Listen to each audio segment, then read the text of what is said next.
40 اونٹوں پر اگر میں اس کی تفصیل لکھنا چاہوں تو پوچھا جن سمجھتے ہیں جن کن کو کہا جاتا ہے؟ قرآن شریف کی سائز ہے اتنی ہی موٹی، اتنی ہی چوڑی، اتنی ہی لمبی کتاب کو جن بولا جاتا ہے۔ قرآن شریف کو ہمارے جو کم خاندان لوگ ہیں قرآن شریف کو جن بھی بولتے ہیں کہ فلاں جن وہاں ہے۔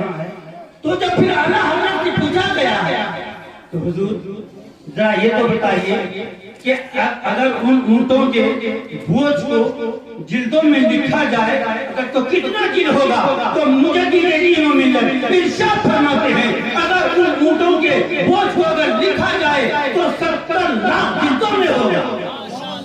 یہ جن کا علم ہے؟ نہیں، حضرت علی کا۔ حضرت علی کا جو کہا کہ انا نقطۃ تحت الباء، میں اس بے کے نیچے کا نقطہ میں ہوں، وہی حضرت علی فرماتے ہیں اگر میں چاہوں تو سورہ فاتحہ کا اتنا تفصیل لکھ دوں کہ 40 اونٹوں کا بوجھ ہو جائے گا، اور 40 اونٹوں کے بوجھ کو اگر جلد میں بنایا جائے تو 70 لاکھ جلدوں میں ہو جائے گا۔ وہ ہے حضرت علی جو بے کے نیچے کا نقطہ ہے، لیکن ذرا اتنا علم رکھنے والا۔ حضور نے فرمایا انا مدینہ العلم وہ علی بابا، میں علم کا شہر تو علی اس شہر کا دروازہ ہے۔ اس لیے تو میرے پیارے حضرت علی نے مسجد نبوی میں لوگوں سے کہا تھا کہ لوگوں اگر جبریل اللہ کے رسول کے پاس 1 مرتبہ آتے ہیں تو میرے پاس 2 مرتبہ آتے ہیں۔ کوئی نہ سمجھ لے عقل کا اندھا کہ علی کا مرتبہ زیادہ ہو گیا، کہا کہ میرے پاس 2 مرتبہ۔ جب لوگوں نے سنا، اس دور کے لوگوں نے سنا، میرے آقا سے شکایت کی، میرے آقا کے پاس شکایت لے کہ یا رسول اللہ حضرت علی کیا فرما رہے ہیں کہ اگر جبریل آپ کے پاس 1 مرتبہ آتا ہے تو رسول آپ کے پاس 1 مرتبہ آتا ہے تو علی کے پاس 2 مرتبہ آتا ہے۔ کہا کہ کون کہا کہ حضرت علی نے کہا۔ بلاؤ حضرت علی کو۔ حضرت علی پیارے آقا کے بارگاہ میں جاتے ہیں۔ میرے آقا نے کہا اے علی یہ لوگ کیا بول رہے ہیں، کیا تم نے ایسا ہی کہا؟ کہا کہ یا رسول اللہ یہ میں نے نہیں کہا، یہ تو آپ نے جو کہا ہے میں اسی کی تفسیر بیان کیا ہوں۔ آپ نے کہا ہے کہ انا مدینہ العلم، میں علم کا شہر ہوں، وہ علی بابھا، علی اس کا دروازہ ہے، تو اس کی تشریح میں کر دیا ہوں تاکہ لوگ یہ نہیں سمجھ پا رہے ہیں، اور اس کی تشریح کر دو۔ تو حضرت علی نے کہا کہ لوگوں جب کوئی گھر میں داخل ہوتا ہے میں علم کا دروازہ ہوں نا، میں گھر کا دروازہ ہوں نا، میں شہر کا دروازہ ہوں نا۔ جب کوئی شخص گھر میں داخل ہوتا ہے تو دروازے سے داخل ہوتا ہے، جب کبھی نکلتا ہے تو وہ دروازے ہی سے نکلتا ہے۔ تو حضرت جبریل جاتے ہیں تو مجھ کو ٹچ ہو کے جاتے ہیں، جب نکلتے ہیں تو مجھ کو ٹچ ہو کے نکلتے ہیں۔ اس لیے میرے آقا کے پاس اگر 1 مرتبہ جاتا ہے تو میرے پاس 2 مرتبہ، اگر رسول کے پاس 2 مرتبہ تو میرے پاس 4 مرتبہ۔ وہ حضرت اتنا علم رکھنے والا، لیکن کیا فرمایا؟ پھر 9ویں جلد میں اعلیٰ حضرت ارشاد فرماتے ہیں کہ حضرت علی نے کہا لو علمنی حرفا، لو علمنی حرفا، جس نے مجھے ایک حرف پڑھایا، فکنت فسیرنی عبدا، تو اس نے مجھے غلام بنا دیا۔ جس نے مجھے ایک حرف پڑھایا بچپن میں، آبا تاسا پڑھایا ہو، یا کافا کا پڑھایا ہو، یا اے بی سی ڈی پڑھایا ہو، میں اس کا غلام ہو گیا ہوں۔ وَإِنْ شَاءَ طَاعَ وَإِنْ شَاءَ قَتَلَ، اگر وہ چاہے تو میرا ہاتھ پکڑ کر بازار میں لے جا کے بیچ دے، یا مجھے چاہے تو اپنے فضل سے آزاد کر دے، میں اس کا غلام ہوں۔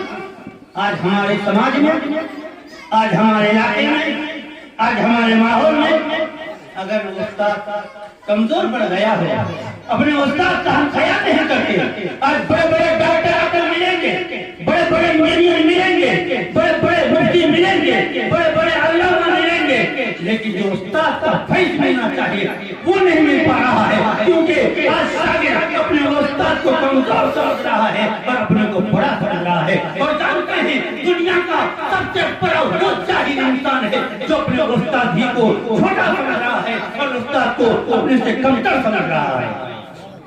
ان ابی ہریرہ کو میں کہا تھا کہ قرآن کے بعد سب سے اگر کوئی اہم کتاب ہے تو ہے بخاری شریف، اور وہ بخاری شریف میں میرے گھر میں ہے بخاری شریف کی وہ ترجمہ جو کیا ہے حضرت علامہ شریف الحق صاحب نے رحمت اللہ علیہ، وہ 8 جلد میں اتفاق سے میں جب پہلے یہاں دکان میں بیٹھتا تھا، جب میں مسجد میں نہیں رہتا تھا تو اکثر میں جمعرات کو گھر آ جاتا تھا، اور حاجی صاحب جو مرحوم نظیم الدین حاجی صاحب ہو یا ہمارے استاد بچپن کے استاد حاجی صاحب یہ لوگ بیٹھتے تھے، نظام الدین صاحب جو مرحوم وہ بھی وہاں رہتے تھے، اکثر ہم سے حدیث پاک سنتے تھے۔ میں نے ان سے ایک مرتبہ کہا تھا کہ پیسے کی تنگی ہے، ایک کتاب چھپی ہے جو میں خرید نہیں پا رہا ہوں، تو انہوں نے جانتے ہیں کہا کہ تم آرڈر دے دو، ہم سے پیسے لے لینا، تو جانتے ہیں انہوں نے مجھے آلو بیچ کر مجھے 1200 روپے اس وقت عنایت کیا تھا۔ جس کتاب کو انہوں نے مجھے دیا اسی کتاب کی حدیث میں آپ کو سنا رہا ہوں۔ میں دعا کرتا ہوں کہ اللہ تبارک تعالیٰ اس حدیث کے اثر کے مرحوم کو جنت فردوس میں اعلیٰ سے اعلیٰ مقام عطا فرمائے۔ ان ابی ہریرہ، حضرت ابو ہریرہ سے مروی ہے۔ جانتے ہیں ابو ہریرہ کون ہیں؟ ان کا نام کیا ہے؟ یہ رسول ہاشمی کے چہیتے صحابی، رسول اللہ کے پاس ہمیشہ بیٹھتے تھے۔ ان کا نام ابو ہریرہ نہیں، ان کا نام تو عبد الرحمن ہے، لیکن ابو ہریرہ کنیت۔ ہردل کے معنی ہوتا ہے بلی۔ اب بلی کے بچے کے ساتھ بلی کے بچے کو بہت پیار کرتے تھے، بلی سے بہت کھیلتے تھے۔ میرے آقا نے مرتبہ مسکرا کر فرما دیا، ما حالک یا ابا ہریرہ، اے بلی کے باپ تیرا کیا حال ہے؟ بلی کا باپ کہا، حالانکہ بلی کا باپ اچھا تو نام نہیں، لیکن حضرت ابو ہریرہ اس نام سے اتنا مشہور ہوئے کہ آج کوئی ان کا اصلی نام نہیں جانتا، اور جانتے ہمیشہ رسول کی بارگاہ میں رہتے تھے اور رسول سے بہت سی باتیں سنتے تھے۔ ایک مرتبہ شکایت کیا، یا رسول اللہ انی اسمعک منک حدیثا کثیرا فانساہ۔ یہ بھی بخاری شریف کی حدیث ہے۔ اللہ کرے کہ اس مرحوم کو جس نے مجھے بخاری شریف عنایت کیا ہے انہیں جنت فردوس میں اعلیٰ تعالیٰ مقام عطا فرمائے۔ کہا کہ یا رسول اللہ انی اسمع منک حدیثا کثیرا، اے اللہ کے رسول میں آپ سے بہت سی حدیثیں سنتا ہوں، فانساہ میں بھول جاتا ہوں۔ اے اللہ کے رسول میرے لیے دعا کر دیجئے کہ میرا سینہ مضبوط ہو جائے، میرا ہاتھ طاقتور ہو جائے کہ میں یاد کر سکوں۔ میرے آقا نے کہا، یا ابا ہریرہ اپنی چادر کو بچھا دو، اپنی چادر پھیلاؤ۔ حضرت ابو ہریرہ حکم کی تعمیل کی، یہ نہیں کہے کیونکہ صحابی تھے نا، وہابی تو نہیں تھے، تاکہ حضور ہم کو علم چاہیے، آپ چادر پھیلا رہے کریں، علم چادر میں جو نہیں دیا جاتا ہے نا، وہ نیچی چادر میں دیا جاتا ہے، لیکن وہ صحابی حضور چادر کو پھیلاتے ہیں۔ حضرت میرے آقا 3 چلو 3 مرتبہ فضا میں بلند کیے اور 3 مرتبہ تین چلو کو چادر میں رکھا اور کہا، اے ابو ہریرہ اس چادر کو سمیٹ لو۔ خوبصورت ندا کا، یا ابا ہریرہ اے ابو ہریرہ چادر کو سمیٹ لو۔ میں نے وہ حضرت ابو ہریرہ فرماتے ہیں کہ میں نے چادر کو سمیٹا اور اپنے سینے سے لے کر لگایا۔ خدا کی قسم جس دن سے میں چادر کو اپنے سینے سے لگایا اس دن سے رسول ہاشمی سے جو بھی بات سنتا تھا سنتا نہیں تھا، ہر بار مجھے یاد ہو جاتی تھی۔ تو بتائیے یہ چادر کا یہ اثر کہ جو سینے سے لگ جائے تو بھولے نہیں۔ ایک بات پھر حضرت علی کے بارے میں چلتی یاد آ گیا چاہنے کے بعد کہ حضرت علی اتنا علم کیسے ہوا۔ کسی نے پوچھا، اے علی آپ کو اتنا علم کیسے ہوا؟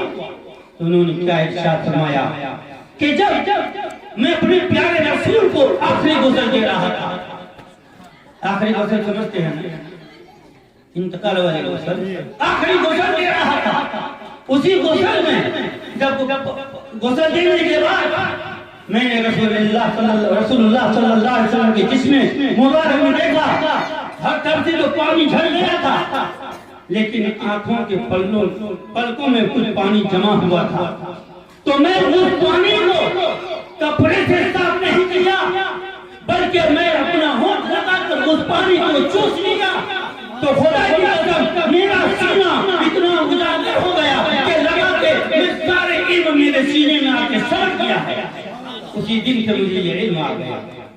تو میرے دوستو، بزرگان دین، انبیاء کرام کے دھون کا پانی، اس لیے تو اعلیٰ حضرت ارشاد فرماتے ہیں جن کے قلبوں کا دھون ہے آب حیات ہے، وہ جانے مسیحا ہمارا نبی ہے، وہ جانے مسیحا ہمارا نبی، سب سے اعلیٰ و اولا ہمارا نبی، سب سے بالا و بالا ہمارا نبی۔ تو ان ابی ہریرہ، ابو ہریرہ سے مروی ہے کہ میرے آقا نے ارشاد فرمایا، قال رسول اللہ، میرے آقا نے ارشاد فرمایا، تنکح المرأۃ لاربعین، کہ عورتوں کی شادی جو ہوتی ہے، ان کی جو شادی بیاہ ہوتی ہے، چار چیزوں کی وجہ سے لوگ چار چیز کو دیکھتے ہیں کب شادی ہوتی ہے۔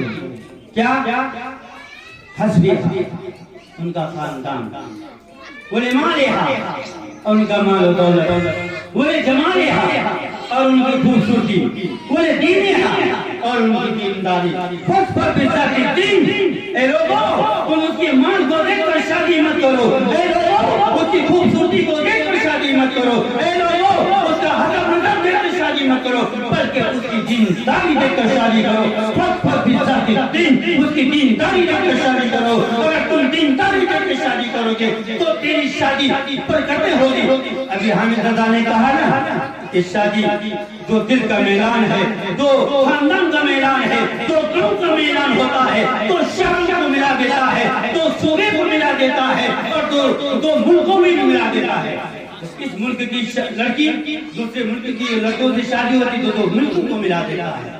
تو شادی برکتیں ہی برکت ہوتی ہے۔ اور چلتے چلتے ایک بار بولوں، شاید حامد رضا صاحب جو بھی اپنی تقریر میں اس کو رکھ لے تو زیادہ اچھا ہوگا کہ شادی کرنے کے بعد جب آپ اپنی اہلیہ سے ملنے جاتے ہیں، سونے جاتے ہیں، تو آپ بسم اللہ کہہ کے ملیے۔ تو میرے آقا ارشاد فرماتے ہیں کہ جو شخص بسم اللہ کہہ کر اپنی بیوی سے ملتا ہے اور اس سے جو لڑکا پیدا ہوتا ہے، تو وہ لڑکا دنیا میں جتنی بھی سانس لے گا ہر سانس کے بلے میں اس کے نام اعمال میں نیکی لکھا ہوگا۔